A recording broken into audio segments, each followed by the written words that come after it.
Personal argument కంటే intellectual argument చేయట్లేదు. Intellectual debate ఈ సమాజం కోరుకుంటుంది. నేను ఇంటెలెక్చువల్ గా సమాజంలో ఉన్న లోటుపాట్లను చెప్పడము, దాని పరిష్కారాలు చెప్పాలి. సుందర్ గారు, ఒక విషయం, మీరు జర్నలిస్ట్ అని కాదు, ఒక సోషలిస్ట్ గా మిమ్మల్ని నేను చూస్తాను. ఒక విషయం గుర్తుపెట్టుకోండి, కాసిం ఆ స్టేట్మెంట్ నేను పేరు పెట్టి చెప్పడానికి ఆయన ఓ మేధావి అని చెప్పట్లేదు.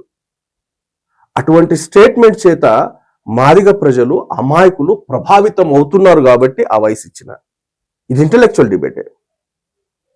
నేను సొసైటీలో ఉన్నా, నాకు సోషల్ సైన్స్ మీద జ్ఞానం ఉంది, చాలా జ్ఞానానికి సంబంధించి.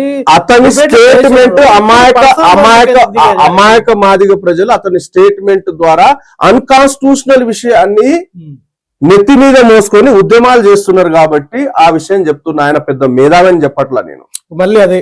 మళ్ళీ మీరు దిగంబర్ కాంబ్లే నేను ఓపెన్ గా ఛాలెంజ్ చేస్తున్నా ఈ వర్గీకరణ మీద వాళ్ళు తీసుకొస్తున్న ఆర్గ్యుమెంట్ మీద. డిబేట్లు, పరిష్కారాలు కోరుకుంటుంది సమాజం.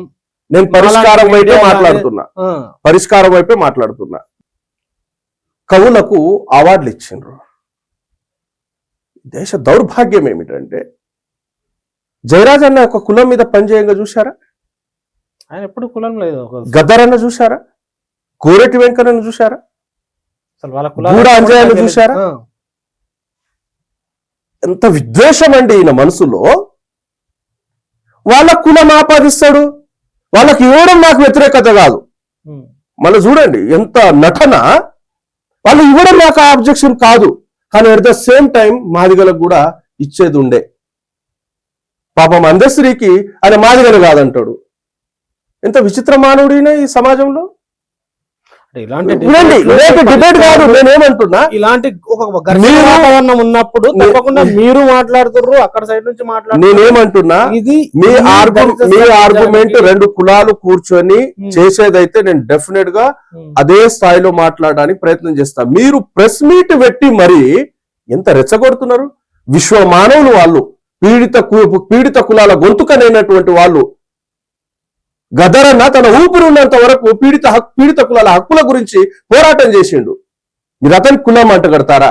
సరే, నీ కులానికి రాలేదు, అందశ్రీకి కులం లేదు అని అన్నావు. ఆ వయస్సుతో సమానంగా ఉన్నటువంటి ఆ కవులు, కళాకారు, మాదిగలు ఎవరికైనా ఇచ్చి ఉండకపోతే డెఫినెట్ గా ఇవ్వాలని నాలాంటి వాడు కూడా చెప్తాడు. ఉన్నారా? నువ్వు చెప్పినటువంటి లిస్టు సాయి చంద్. ఇప్పుడు మా సాయి చంద్ కు రాలేదు. మీరు కూడా కులంలో కలిసిపోయారు. నా మిత్రుడు అండి. సాయి చంద్ కు రాలేదు. సాయి చంద్ ఉద్యమకారుడు కాదా? తెలంగాణ ఉద్యమంలో అక్కడ ఇచ్చినటువంటి ఏజ్ క్రైటీరియాను దృష్టిలో పెట్టుకొని, ఆ సీనియారిటీని దృష్టిలో పెట్టుకొని రాష్ట్ర ప్రభుత్వం గౌరవించింది. చాలా అభినందనీయం అది. దాన్ని తీసుకొచ్చి కృష్ణ మాదిగ ప్రెస్ మీట్ లో చెప్పిన పేర్లు సాయి చంద్ ఆ ఏజ్ గ్రూప్ కు సంబంధించినటువంటి వాళ్ళు చెప్పడానికి అన్న పొంతను ఉండాలా? అదే మీటింగ్ లో ప్రభావితం ఏంటంటే సింగిల్ లార్జెస్ట్ కమ్యూనిటీ మాదిగలది, మాకు 2 మినిస్టర్లు కావాలా అడగచ్చు. అడగచ్చు, వాళ్ళు నాకు ఆబ్జెక్షన్ లేదు. నేనేమంటున్నా, ఆర్గ్యుమెంట్ లో నీతి ఉండాలంటున్నా. సింగిల్ లార్జెస్ట్ కమ్యూనిటీని చూపించి ఇన్ని రోజుల వరకు ఆయా పార్టీల దగ్గర లాబింగ్ చేసినటువంటి ఆ నాయకుడు ఎలక్షన్ కంటే ముందు ఏమన్నాడు? రేవంత్ రెడ్డి నీ అంతు చూస్తా, ఎట్లా గెలుస్తావో చూస్తా, కాంగ్రెస్ ప్రభుత్వాన్ని ఓడించిండా? సింగిల్ లార్జెస్ట్ కమ్యూనిటీ కదా, కమ్యూనిటీ నీ మాటల్లో ఉంటే నీకు డిపాజిట్ ఓట్లు కూడా వేయలేదు. మాట్లాడితే నీతి ఉండాలంటున్నా, నిజాయితీ ఉండాల మాటల్లో. అయితే ఇక్కడ మీ ఆర్గ్యుమెంట్లలో కానీ లేదు, మిగతా వాళ్ళ ఆర్గ్యుమెంట్లలో ఎన్నికల సందర్భంలో మోడీ వెనుకొండడం, ఎన్నికలకు మోడీకి ఓట్లు వేయాలి, బీజేపీ ఓట్లు వేయాలని చెప్పడం.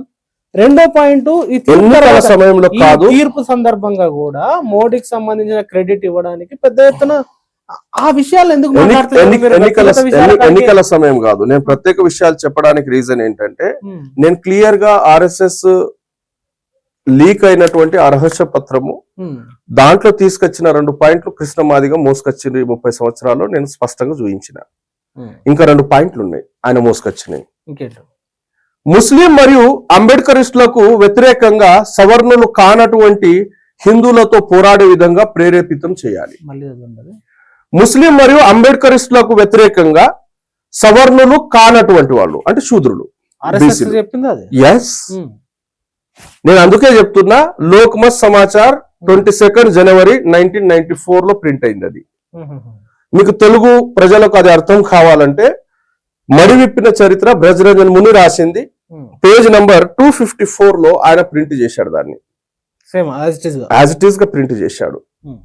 రెండవ పాయింట్, ముస్లింలు అంబేద్కరిస్టులు మరియు బౌద్ధుల మధ్య ఘర్షణలు జరిగే విధంగా కుట్రలు పన్నాలి.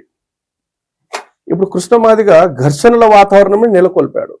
నాలాంటి ఇంటలెక్చువల్ కులాన్ని మోయడం అనే మీరు మాట అన్నారే, కానీ నేను కులాన్ని మోసినట్ట?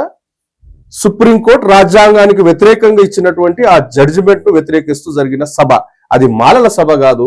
ఈ దేశంలో ఉన్నటువంటి 1262 ఎస్సీ కులాలు, 1000 ఎస్టీ కులాలకు సంబంధించిన రిప్రజెంటేషన్ మేము దేశ ప్రభుత్వానికి ఇచ్చాం. దాన్ని ఇంప్లిమెంట్ చేసినట్లయితే దాని పరిణామాలు ఇవి అని ప్రజల్ని చైతన్యం చేసే ప్రయత్నం చేశాం. అక్కడ అందరూ ఆ స్థాయిలో ఏం మాట్లాడలేదు, కొద్దిమంది వ్యక్తిగత విమర్శలు చేశారు. మీరు అంత గొప్ప లక్ష్యంతో పెట్టింది అయితే ఆ లక్ష్యాన్ని విషయం చెప్తా. అక్కడ జరిగినటువంటి మార్పులు యాక్చువల్లీ ఆ సబ్జెక్టు దానికంటే ముందే మేము ఆల్ డిస్ట్రిక్ట్ లో ప్రచారం చేసినాం. వాతావరణ మార్పుతో వర్షం కూడా వచ్చింది. ఆ సభ డిస్టర్బ్ అవుతుంది అనే కారణం చేత వచ్చిన కొద్ది మంది కొంతవరకు మాత్రమే మెసేజ్ ఇచ్చే ప్రయత్నం చేశాం. ఎందుకంటే సభ ఆల్రెడీ డిస్టర్బ్ అయింది, వర్షం కూడా వచ్చింది కాబట్టి ఇది జరగలేదు. కానీ వాస్తవానికి దానికంటే ముందు మేము మోసుకెళ్ళినటువంటి అంశాలు ఇవన్నీ అంశాలు ఉన్నాయి. అన్ని డిబేట్స్ అందరూ చూస్తున్నారు. నేను ఆవేశంతో చెప్పట్లా, నేను చాలా క్లియర్ గా చెప్పిన, ఈ దేశంలో అమెరికా తర్వాత సహజ వనరుల్లో భారతదేశం 2వ స్థానంలో ఉంది. సాగుయోగ్యమైన భూమిలో భారతదేశం 2వ స్థానంలో ఉంది. 185 మిలియన్ల హెక్టార్ల భూమి సాగుయోగ్యమైనది. సాగుయోగ్యమైన భూమికి అత్యధికంగా నీరందే భూమి ప్రపంచంలో నంబర్ 1 స్థానం భారతదేశానిదే. 55 మిలియన్ల హెక్టార్ల భూమికి నీరు అందుతుంది. దౌర్భాగ్యం ఏమిటంటే ఈ దేశంలో ఉన్నటువంటి 56% ఆఫ్ ది భూమి 3% ప్రజల చేతుల్లో ఉంది.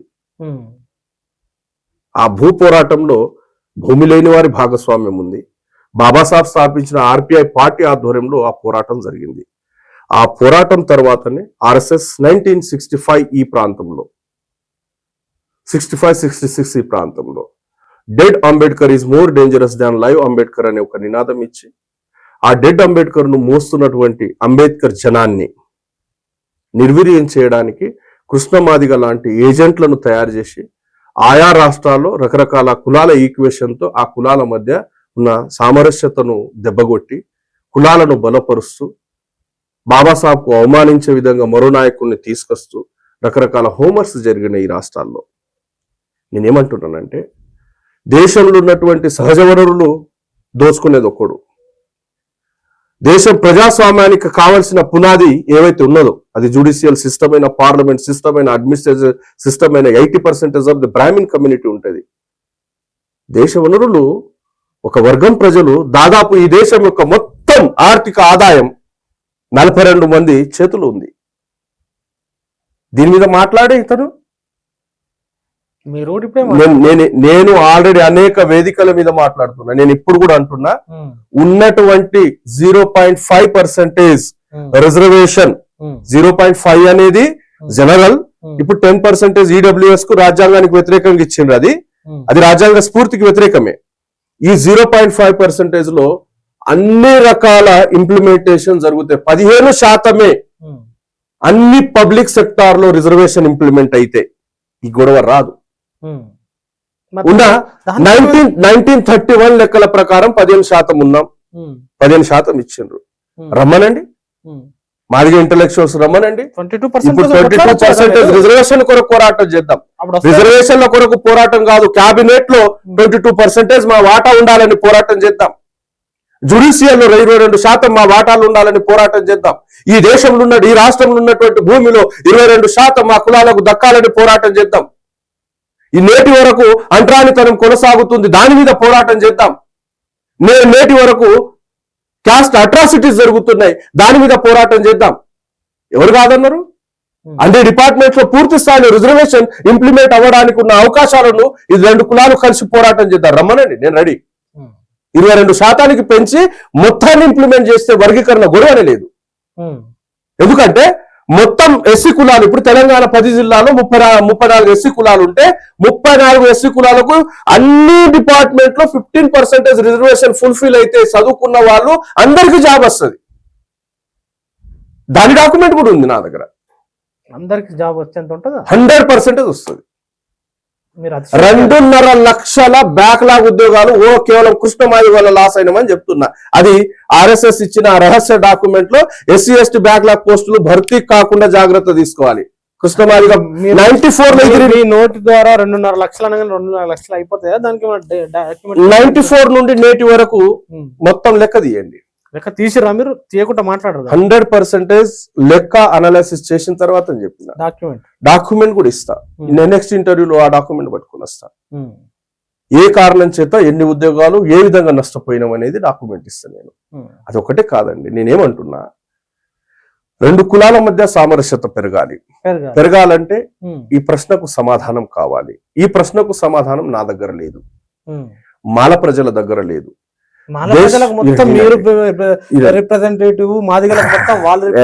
తప్పండి, నా చేతులు లేదు, మాల ప్రజల చేతులు లేదు. మాలలు వ్యతిరేకిస్తున్నారు అనేది కృష్ణ మాదిగా నీతి లేని ఆర్గ్యుమెంట్, నిజాయితీ లేని ఆర్గ్యుమెంట్. చంద్రశేఖర్ రావు ఎవరండి? చమార్ కాదా? నీ కులం కాదా? మాయత్ ఎవరు? చమార్ నీ కులం కాదా? నార్త్ లో ఢిల్లీ నడిబొడ్డున రిజర్వేషన్ కు, సబ్ కేటగరైజేషన్ కు, క్రీమ్ లేయర్ కు వ్యతిరేకంగా చంద్రశేఖర్ రావు అంత పెద్ద సభను నిర్వహించాడు. 7% రాష్ట్రాలే అంగీకరించినాయని పార్లమెంట్ లో మోడీ గవర్నమెంట్ కేబినెట్ మినిస్టర్ చెప్తున్నాడు. అంటే ఈ దేశంలో రిజర్వేషన్ లో వర్గీకరణను మొట్టమొదటగా వ్యతిరేకించేది మాదిగలే, చమార్లే, మాలలు కాదు.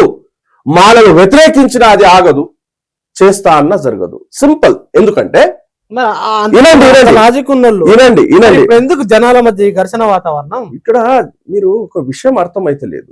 జనాల మధ్య ఘర్షణ వాతావరణం అంటే కృష్ణ మాదిగా ఈ వేషాలకు ఎంత ఆయనతో మాట్లాడుకోండి, వ్యక్తిగతంగా మాట్లాడుకోండి. లేదు, మేము గవర్నమెంట్ తో మాట్లాడుతున్నాం. గవర్నమెంట్ తోటి మాట్లాడు. ఇప్పటి వరకు జరుగుతున్నది ఏంటంటే, ఇది రాష్ట్రాలు విభాజితమైనప్పుడు తెలంగాణ రాష్ట్రంలో ఎస్సీ కులాలకు కార్పొరేషన్ ద్వారా వచ్చిన నిధులు మాలలు దొబ్బి తింటున్నారని నీతి లేని ఆర్గ్యుమెంట్ కృష్ణమాదిగా చేస్తున్నాడు కదా. 3 ఎకరాల భూమి 90% మాదిగలకే దక్కింది. ప్రెస్ మీట్ లో చెప్పమనండి, ఆ ధైర్యం ఉందా? లిడ్ క్యాప్ పేరిట 1000 కోట్ల బడ్జెట్ మాదిగలకే దక్కింది, వాళ్ళే దొబ్బి తిన్నారని ఆర్గ్యుమెంట్ చేయమనండి. కార్పొరేషన్ నిధులు 80% మాదిగలే తీసుకున్నారు, దాన్ని ఆర్గ్యుమెంట్ చేయమనండి. దళిత బంధు పేరిట 10 లక్షలు మాదిగలకి 80% దక్కింది, దాన్ని ఆర్గ్యుమెంట్ చేయమనండి. ఈ లెక్కలు మీ దగ్గర ఉన్నాయా? అన్ని లెక్కలు ఉన్నాయండి. మీరు కూడా వెళ్ళేసి సోషల్ వెల్ఫేర్ డిపార్ట్మెంట్ లో కులాల వారీగా ఎవడు ఎట్లా లబ్ధి పొందిండు, ఎంత బడ్జెట్ రిలీజ్ అయింది అంటే మీకు డాక్యుమెంట్ ఇస్తాడు చేతిలో. రిజర్వేషన్ లో చాలా మంది ఆర్గ్యుమెంట్స్ అంటున్నారు మాదిగల వాదన న్యాయబద్ధమైనదని. నేనేమంటున్నా, వెనుకబడ్డారు కాబట్టి న్యాయబద్ధం. వాట్ ఈస్ ద ప్రూఫ్ నేను అనేది? What is the proof? నేను ప్రూఫ్ ఇస్తున్నా మాదిగలు ఎక్కువ లబ్ధి పొందిండ్రు. మీరు అంటున్న ఉషా మెహ్రా కమిషన్ లోనే చాలా స్పష్టంగా మాదిగలే ఎక్కువ లబ్ధి పొందునని చెప్పడం ఒక పాయింటే కాదు. లాస్ట్ కంక్లూషన్ పాయింట్ ఏమిటంటే ఆమెది 341 ను పార్లమెంట్ లో సవరించి 341 క్లాస్ 3 గా చేర్చాలి వర్గీకరణ అని చెప్పింది. మీకు ఇంకో విషయం చెప్తా. ఆర్టికల్ 338 క్లాస్ 9 ఈ చట్టం ప్రకారము రాష్ట్ర ప్రభుత్వమైన కేంద్ర ప్రభుత్వమైన ఎస్సీ కులాల విషయంలో ఏ చర్చ చేసినా ఎస్సీ ఎస్టీ నేషనల్ కమిషన్ దృష్టిలో పెట్టి మాత్రమే అనుమతి తీసుకొని మాత్రమే చేయాలి. తీసుకున్నారా? రేపు కొట్టేస్తారు. మీ సుప్రీంకోర్టు ఇచ్చిన గైడ్ లైన్స్ లో 338 క్లాస్ 9 గురించి ఏదైనా చర్చ ఉందా? లేదు. రేపు ఇదే అంశం మొత్తం లేదు. 338 క్లాస్ 9 గురించి ఎక్కడ మాట్లాడలేదు. సుప్రీంకోర్టు చేసిన బ్లండర్ మిస్టేక్ ఇది.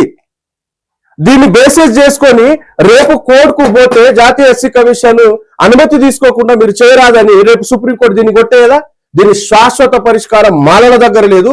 దీని శాశ్వత పరిష్కారం కృష్ణ మాదిగ దగ్గరనే ఉంది. ఏంటిది అది? మోడీ దోస్తు ఉమ్. పార్లమెంట్ లో చేయమనండి.